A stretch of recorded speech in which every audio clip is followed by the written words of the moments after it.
المفروض اسهل حاجه هنا، وهيطلع عادي كده وبعد كده هينطلق.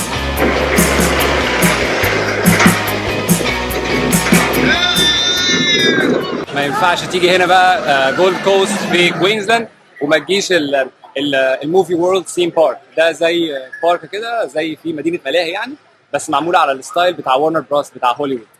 فهنا هم عندهم زي شوهات كده بتتعمل كل ساعتين، وفي زي جيم كده او يعني ملاهي خاصه بكل شخصيه من الشخصيات دي. مثلا في اللي هو سوبرمان وباتمان وجرين لانترن والجوكر، دول اشهر 4 العاب هنا. البارك بيفتح الساعه 9:30، احنا جينا 9:30 ولقينا كميه. دي المفروض اسهل حاجه هنا، احنا بس بنسخن بيها قبل ما نطلع على الجيمز اللي بعدها. احنا واصلين الساعه 9:30 وقت ما البارك فتح، واول ما دخلنا لقينا اللاين اللي وراه ده كله. من كتر ما اللاين طويل تخيلوا وقت الانتظار عشان نركب اللعبه دي قد ايه. الويتنج تايم دلوقتي 120 دقيقه. لو انت داخل مش هينفع ان انت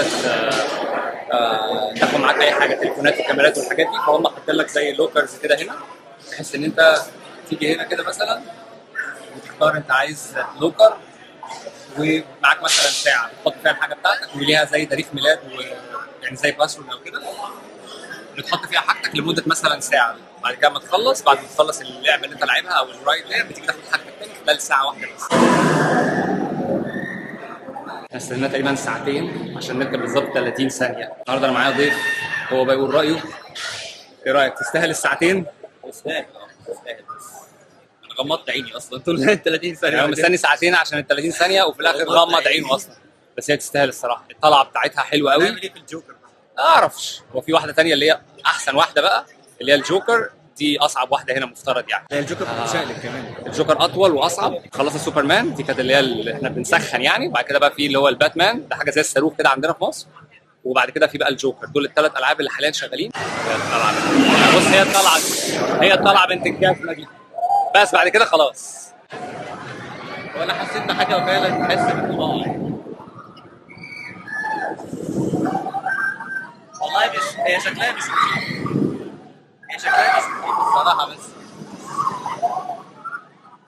العدد رهيب. احنا المفروض لما جينا من ساعتين مثلا كان اللاين بادئ من ورايا هنا. دلوقتي نفس اللعبه اللي احنا عليها دلوقتي، اللاين بادئ من هناك خالص. ده اللاين، بس طول ما انت ماشي فيه اللي هو الموسيقى بتاع وارنر بروس اللي هو بتاع الدي سي والحاجات دي. وفي في نص البارك في اللي هو اللوني تونز. دي تاني لعبه باتمان، ودي اللعبه اللي احنا المفروض عايزين نخشها بتاعت الجوكر. دي اصعب واحده هنا. دي اكتر لعبه هنا مشهوره، اللي اصعب واحده يعني، اللي هي ديت الجوكر. كل دي سي، جرين لانترن، سوبرمان، سبيد، وندر وومن. في شخصيات تانية الصراحه انا مش عارفها. هو الطبيعي هنا بيحطوا الاتراكشن ويتنج تايمز، بس دي عشان اطول لعبه هنا فانا متوقع اللي هنستنى هنا مش اقل من ساعتين مثلا ولا حاجه. Now very slow and then انا جيت وقفت في اللاين بالظبط 3 دقايق، لقيت العدد ده كله ورايا. يعني الناس اللي جت ورايا دي جت بالظبط خلال دقيقتين. الناس بسرعه للاسف عشان كان في عاصفه ورياح اليومين اللي فاتوا، ففي حاجات كتير قوي في البارك هنا مقفوله. في شوز اتلغت، وفي واحد من ال4 باركس اللي هم 4 سينز او ال4 ملاهي اللي موجودين مقفول، اللي هو الجرين لانترن. بس احسن لعبه هنا اللي هي الجوكر دي شغاله النهارده، اللي هي ديت. وهيطلع عادي كده وبعد كده هينطلق.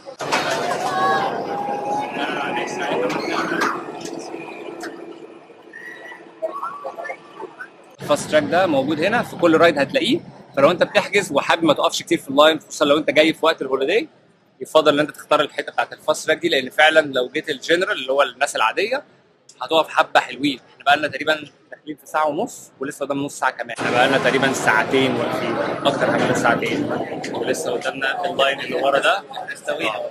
وبعد كده لسه كمان قدامنا اللاين اللي ورا. احنا ممكن نخش في 3 ساعات عشان نركب اللعبه دي. بص ورانا بقى كميه ناس قد ايه. كل الناس دي ورانا، كل الناس دي ورانا. لو انت بقى جاي فاست تراك هتبدا الرحله بتاعتك من هنا، يعني مش هتحتاج تقف الوقفه اللي احنا واقفينها دي مثلا 3 ساعات، هتبدا على طول من هنا. بعد 3 ساعات اخيرا احنا نكست. How many today? We're getting into we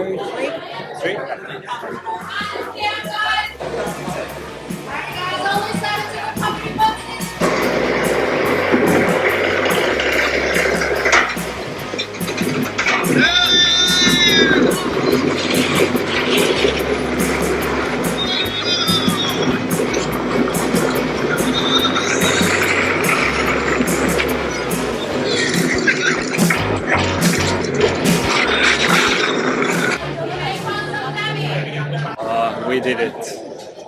كانت حلوه قوي الصراحه، تستاهل الساعتين ونص 3. لازم اقول رايي فيها.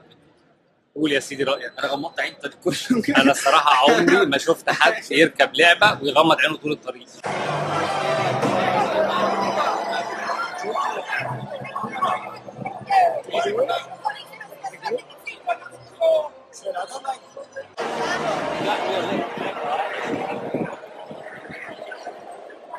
مارلين مونرو كانت واقفه ورا هنا والناس بتصور معاها.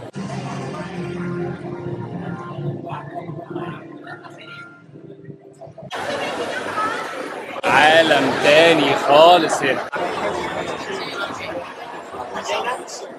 في حته كده موجوده هنا في الوسط كده اسمها الديلي بلانت، ده حته كده هم حاطين زي حاجه كده، وده هنا العروض بتتعمل فيها زي دايره كده، بيطلع مثلا باتمان او روبن او ايا كان، بيطلع الباب اللي هنا ده ويطلع يقف في الحته اللي عامله زي الميدان دي ويحصل مثلا شو. ممكن مثلا يبقى في باتمان البات موبيل بتاعه، ممكن وندر وومن تيجي. الموضوع ما بيكملش مثلا 5-10 دقائق، بس كل فتره كل ساعه مثلا بيطلع، او في المنطقه دي هي اسمها ديلي بلانت، دي الساحه اللي بيطلع فيها او بيبدا فيها العروض. بس للاسف احنا عشان كنا مركزين احنا نعمل الالعاب وكده ما جاتش فرصه ان احنا نشوف الشوز. مدينه كبيره جدا، كل سيكشن فيها هو عباره عن حاجه، يعني حته مثلا جوسم سيتي، هنا المنطقه اللي احنا فيها دي هي بتاعت سكوبي دو، بس الفكره ان احنا عشان كان في عاصفه ومطر امبارح ففي الكهرباء كانت قطعه، وفي شوز كثيره اتلغت بسبب الموضوع ده. حاطين تماثيل لكل الشخصيات في كل حته، ورايا اهو في الجوكر وهارلي كوين.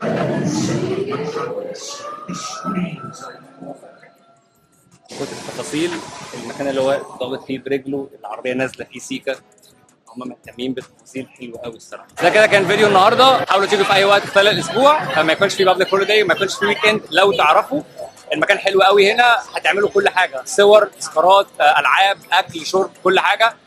النهارده كان اول يوم، الباشمهندس صلاح هيبقى معانا، ايه رايك؟ تستاهل؟